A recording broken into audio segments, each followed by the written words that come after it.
पूरे बाड़मेर, जैसलमेर, बालोतरा लोकसभा क्षेत्र के सम्मानित मेरे पिता तुल्य बुजुर्गों, मेरी माताओं, मेरे हम सभी युवा साथियों, आप सभी का इस पंडाल में, इस जनसभा में बहुत बहुत हार्दिक स्वागत, अभिनंदन। जैसा कि आप सबको सर्वविदित है कि इस लोकसभा चुनाव में पिछले कई सालों से बाड़मेर, जैसलमेर और बालोतरा की जनता पीड़ित इन पार्टियों से, खास करके कांग्रेस और बीजेपी से। 5 साल बीजेपी राज करती है, 5 साल कांग्रेस राज करती है। इन राज करने की प्रणाली से हम सभी लोग, खास करके वंचित समाज से आने वाले हम लोग, इन पार्टियों के चंगुल में इतने फंस चुके हैं कि ताराराम मीणा जैसे दमदार आदमी ने इस बार अपना सर खड़ा किया है कि आइए आपको इस चंगुल से बाहर निकालेंगे और आप सब लोग हमारा साथ दीजिए, सहयोग कीजिए। इस लोकतांत्रिक प्रणाली में हम लोग भी अपनी हिस्सेदारी, अपनी मजबूती दर्ज कराएंगे। इसलिए हम लोगों का फर्ज बनता है कि आदरणीय ताराराम जी मीणा के साथ मिलकर जो पार्टी पक्ष चल रहा है पिछले कई सालों से, इस पार्टी पक्ष को खत्म करके वास्तविक लोकतंत्र प्रणाली है उनको जिंदा करने में हम अपनी सहभागिता निभाएं, अपनी आवाज को बुलंद करें। क्योंकि अगर आज हम लोगों ने अपनी आवाज बुलंद नहीं की, आज अगर हमने ताराराम जी का साथ नहीं दिया, तो आने वाली पीढ़ियां हम लोगों को कोसेगी कि आपके हक अधिकार के लिए, आपके स्वाभिमान के लिए, आपकी अस्तित्व की लड़ाई लड़ने के लिए ताराराम मीणा जैसा व्यक्ति आपके समाज में पैदा हुआ और आप लोग उस टाइम समाज के विपरीत जाकर उनका साथ दे रहे थे। तो ऐसे लोगों के साथ न दे करके आपकी स्वाभिमान की रक्षा करने वाले व्यक्ति, आपके अस्तित्व की लड़ाई लड़ने वाले व्यक्ति का साथ दीजिए, ताकि आपकी बात, आपकी मुद्दों की बात विधानसभा में, लोकसभा में, उस संसद में रखने वाला आदमी हमारे समाज में आज आया है और इस आदमी की आवाज हम लोगों को दबने नहीं देनी है।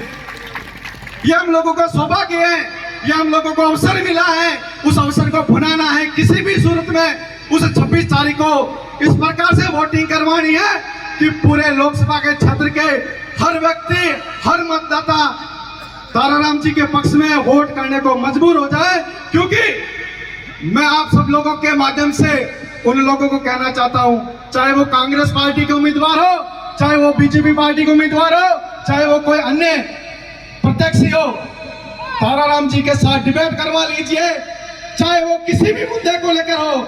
अगर हमारा कैंडिडेट उस डिबेट में अगर हार जाता है तो हम लोग कोई वोट नहीं करेंगे। मैं गारंटी के साथ कहता हूं, हमारा कैंडिडेट हर मुंह तोड़ जवाब देने के लिए तैयार है।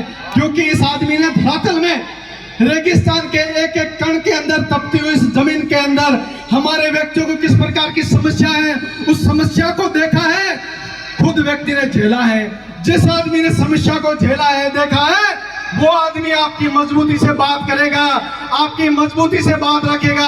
ऐसा व्यक्ति लोकसभा में, पार्लियामेंट में जाएगा तो वो व्यक्ति आपके हक अधिकार की बात करेगा। इसलिए हम लोगों की जिम्मेदारी बनती है कि 26 तारीख को ज्यादा से ज्यादा संख्या में वोटिंग अपने समाज के, अपने भाई बंधुओं के, अपने आस पड़ोस के लोगों को कहके इस लोकतंत्र के पर्व को बहुत ही अच्छे से निभाना है। क्योंकि यह लोकतंत्र की जीत होगी। अगर लोकतंत्र में हम लोगों की सहभागिता नहीं रही तो फिर हम लोगों का जो बाबा साहब ने संविधान बनाया है, उस संविधान का अस्तित्व नहीं रहेगा।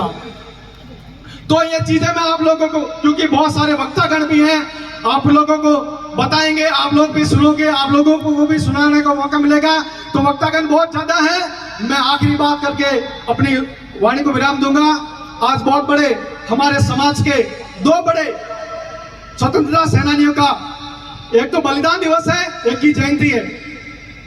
जैसा कि पूर्व आप सभी लोगों को बताया था कि ज्योतिबा फुले की आज जयंती है, लेकिन हमारे आदिवासी समाज में, भील आदिवासी समाज में ख्वाजा नायक करके एक बहुत ही स्वतंत्रता सेनानी हुए थे। उस आदमी ने अंग्रेजों का पहले साथ दिया, इस बात को समझना। मैं 2 मिनट ज्यादा समय लूंगा। उस आदमी ने पहले अंग्रेजों का साथ दिया, लेकिन जब उसको पता चला कि अंग्रेज लोग हमारे अपने ही भाइयों को मार रहे हैं, काट रहे हैं, हमें ही नुकसान पहुंचा रहे हैं, उस आदमी ने बगावत की और अपने समाज के साथ खड़ा रहा, जिसकी वजह से आज उनका समाज में नाम है। इसलिए आज हमें लोगों को भी मौका मिला है कि उन गद्दारों के साथ रहना है या फिर समाज के साथ रहना है। समाज भी बहुजन समाज, इस बहुजन समाज ने ठाना है कि इस बार ताराराम जी को लोकसभा में जिता करके संसद में भेजना। बहुत बहुत धन्यवाद। जय जवाहर। बहुत बहुत धन्यवाद वकील साहब।